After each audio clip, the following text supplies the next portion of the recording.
Hi, I'm Susanna. This is my August reading wrap-up and September hopefuls. These are 3 of the 5 books I finished in August.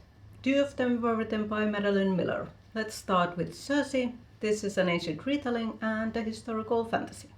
Circe is not like her parents, the terrifying sun god Helios and the alluring nymph Perse. Slighted by other titans, including her own family, she seeks the companionship of mortals instead and discovers she has a dark power of her own. When she turns her witchcraft against her own kind, Zeus banishes her to a deserted island where she hones her craft and tames wild beasts. But even banishment doesn't stop her from crossing paths with many famous figures, including the beastly Minotaur, the sorceress Medea, and wily Odysseus.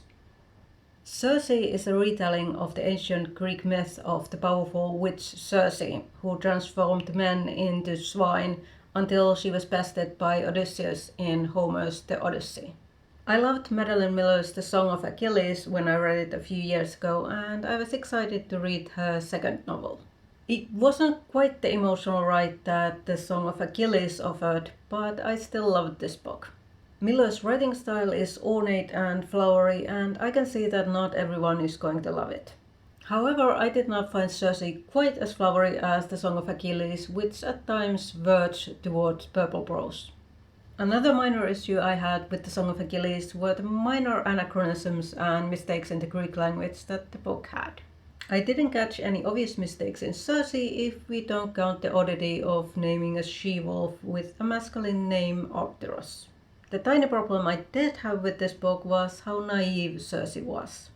Obviously, the divine timescale is different, and even after millennia, Circe would have been little more than adolescent, but I found her constant credulity grating. I also did not like how this book, like so many other stories about women, used sexual violence as a plot point. Having a rape be the cause of Circe's revenge rampage was predictable, and I would have preferred a more innovative backstory. But all in all, the gripes I have with this book are very minor. Circe's character growth was fascinating to read about, and I found the ending moving and poignant. It wasn't as big of a tearjerker as the ending of The Song of Achilles, but Miller certainly knows how to write a touching ending. If you love feminist retellings of ancient myths, definitely read this book. I gave it full 5 stars. After Circe, I read Madeline Miller's short story Galatea. This short book retells the myth of the sculptor Pygmalion and his statue come to life, Galatea. The short story is based on Ovid's Metamorphoses, which narrates several ancient myths where people become animals or plants, or as in the case of this myth, an inanimate object comes to life.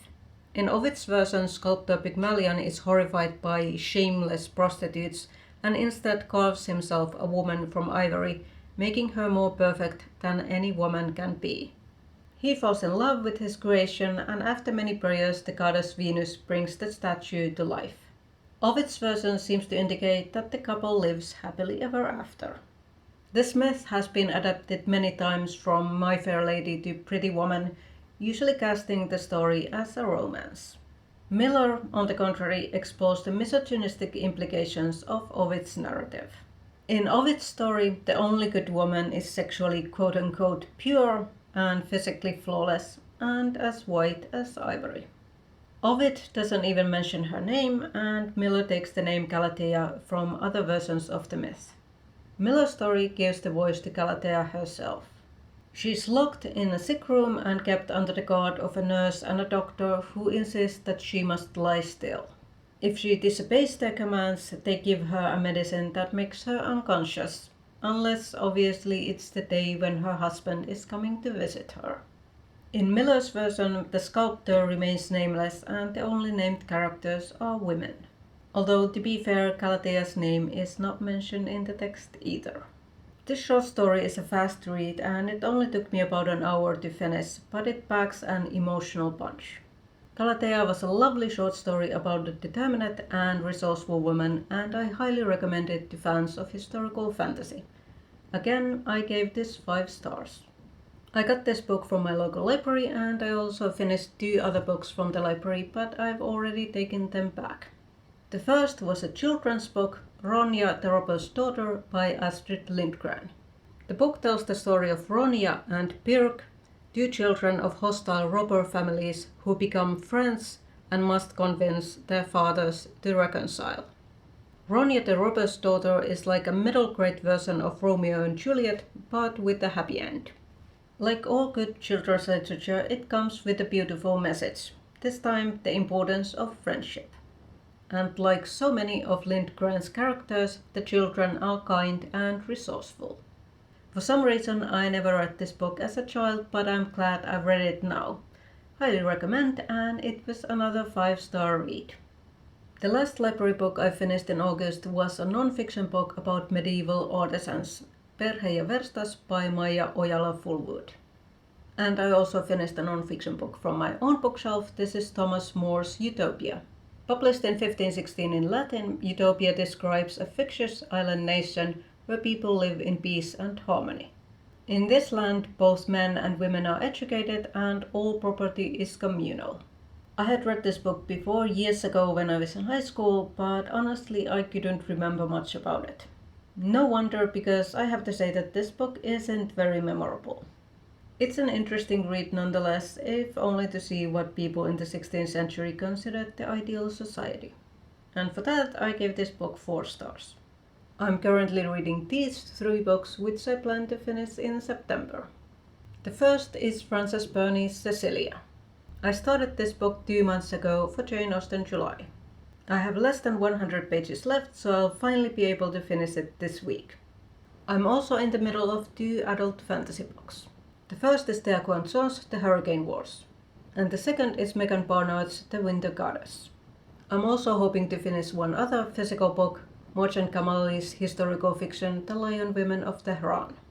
And for a change I also want to listen to one audiobook. But I will be getting that audiobook from the library, so I don't know what I'll be listening to yet. I also want to read one non-fiction book, the novel In the Ancient World. And I'm hoping that I have time to start R.F. Kuang's Babel. Last week I did some book shopping, so I'll insert footage here from the book haul.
So clearly my physical TBR is stocked for a good while.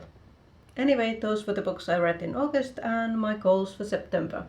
Let me know what your favorite read in August was, and I'll see you in my next video.